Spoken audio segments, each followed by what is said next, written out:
Hi everybody. Today we're going to talk to you about the essentials of living on the road. So we've put together some of our items and we're going to point out some of the things that we think would be a must-have if someone was starting out living on the road.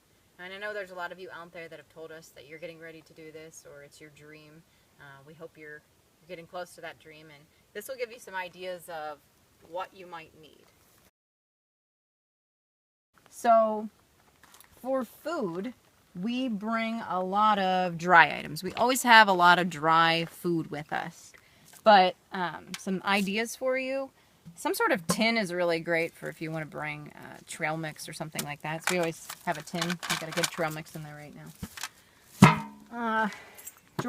Freeze-dried food, fruits, vegetables, really great when you're in the middle of nowhere and you're cooking something up. You can make awesome meals.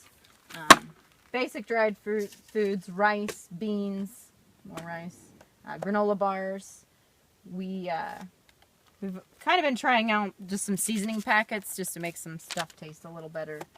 The bulk foods, again, beans, they work great. Tuna we have a lot of because that's always a go-to food and it doesn't spoil. And in terms of spoiling food, kind of hard to take a lot of that with you and have it for a very long time. The things that do work well: apples, potatoes, even carrots. So if you want some fresh foods, fruits and vegetables, these are great ideas. One other thing, we do like to have eggs every once in a while. We got this container. It's one of those egg holders, but this specific one, it's an airtight, pops open on all sides, so it seals nice, pretty hard. So instead of taking a regular egg container with you, that would just get smashed. This is a great idea. So that's a good summary on foods, and that's pretty much what we take with us. So you have your food. Now you need to cook your food, right? So we actually have a cast iron. For this, we're using the Dutch oven style. We did previously have a different cast iron, more of the pan, the deep pan. And we found that this is better because we can do everything we could previously do in the pan, but plus soups and stir fries and things like that. So big enough to make a big meal for all of us and the 2 dogs. We usually just split that up. You can do just about any style of meal with that. So that works great. We do also have with us, for different cooking experiences, we have a smaller pan too. And this is more of for backpacking or moments when we can't have a campfire. And we might just need to heat up a can of soup. Or again, when we're backpacking. And we'll use this little pot, folds up nice, right? Because that's the other thing that you're trying to figure out is space. If you're in something like this or even a van, you still have to consider space. So a backpacking pot of some sort and a backpacking stove. This is also a regular camp stove. This is pretty essential. Again, it's kind of like the little backpacking stove, except now we can do, in our case, we have 2 burners and we can make a whole meal on this. Right now we're in the peak of summer. It's hot. It's fire season.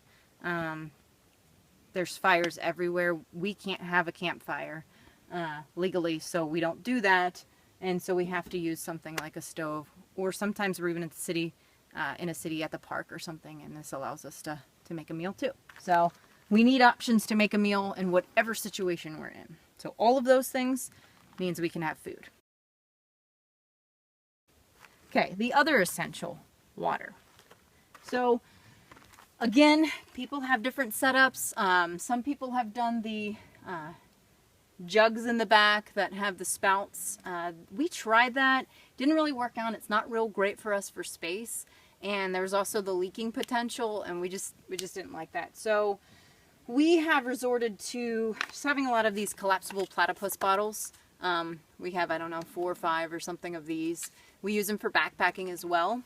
And we just fill these up wherever we are. So there's 2 options you have. When you're in the city, you can fill these up all over the place. So you go to a Walmart, a grocery store, sometimes parks, and the fountains you can just fill up with water.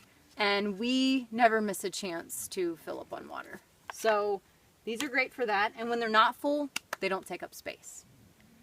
Other than that, we wander off into the woods. We're in the middle of nowhere. We find a mountain stream. We always have a filter. For us, we're using the Sawyer Mini.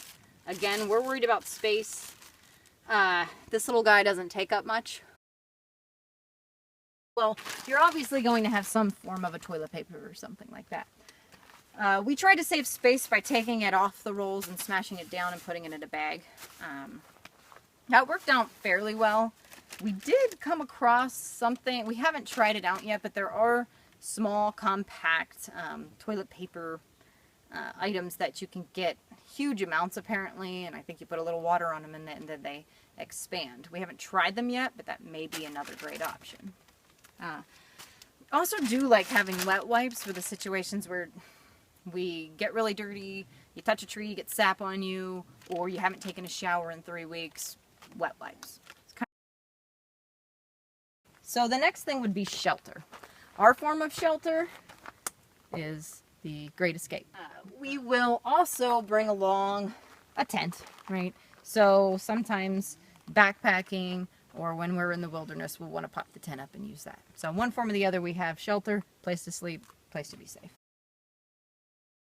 And as we mentioned in other videos, your hobbies, if you're doing this on a budget, you have to have cheap hobbies or free hobbies. And ours is hiking and backpacking. It costs us nothing or next to nothing once you have the gear. So for that, of course, we bring our backpacks, backpacking gear, maybe a day pack, of course your hiking shoes, there's the tent.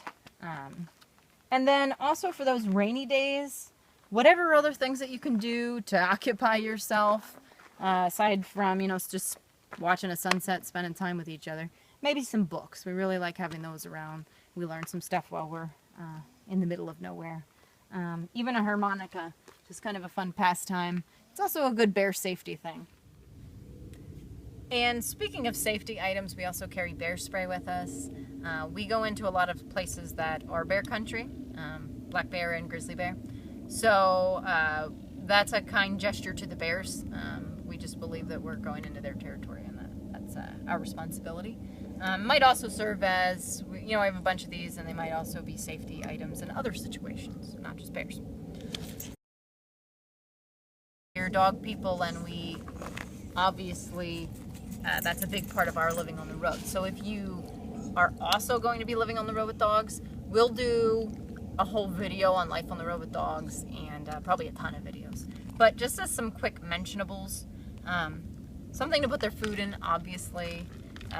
We found that a Tupperware container works easy because it has a lid that can close tight and we can just keep their stuff in there. It's better than a dog bowl that would just be open. We did also have a collapsible bowl for their water and that was great, good for space.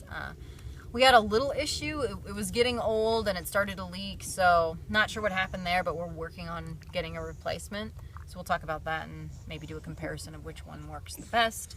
For now, we're just making way with this stainless steel bowl, which is also a good idea if you don't have the collapsible one. But for backpacking, the collapsible one's a must. So we do need to get one of those. A handkerchief's a good idea if you're traveling with a dog, even people that, hike with dogs. This is a good idea.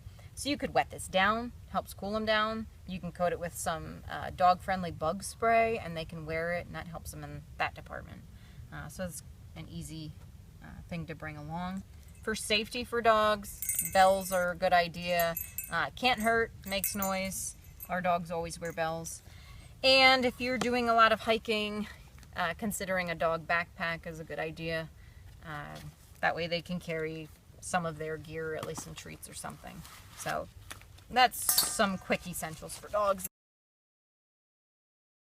We're taking a solar charger with us, and this one again is the Anchor solar charger, which has 3 panels. So we chose this one because we wanted a relatively small one, but something with enough for what we needed and could hang onto our backpack. So it has some hooks to hang onto the backpack. This one just has the USB ports, so this is great for charging a phone, which is our main device that we need to charge if we're on the road or out in the middle of nowhere. I think that would get you off to a great start. You might also, there's a few other things, maybe aren't essential, but we have towels also for us and the dogs. We have our bedding. We have bed sheets. We have a rough blanket that we put down for the dogs to lay on during the day, and then we fold it up at night so all their muddy paws can go on that outdoor blanket. That's our essentials, and that's most of what takes up space in our ride. So until next time, guys, thanks for joining us again, and yeah, we'll talk about specifics soon. Thanks. Bye.